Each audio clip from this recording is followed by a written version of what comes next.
Kaso ng Zika virus, posible pang madagdagan. Inamin ng Department of Health o DOH na inaasahan ang pagtala ng mga bagong kaso ng Zika virus sa bansa.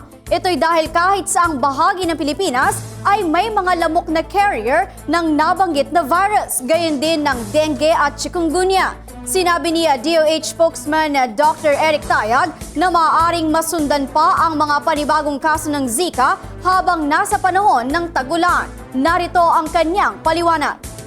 Kung yung mga lamok na to ay may makakagat na mga tao na merong Zika at maisasalin nito sa ibang tao. Kaya nga, bagamat nire-report lang namin yan sa Iloilo, hindi kami magtataka kung yung mga ibang lugar ay magre-report na rin sa mga susunod na araw. Para sa mas marami pang news update here and abroad, i-like, i-share at mag-comment sa DZRH News Television para lagi kang updated.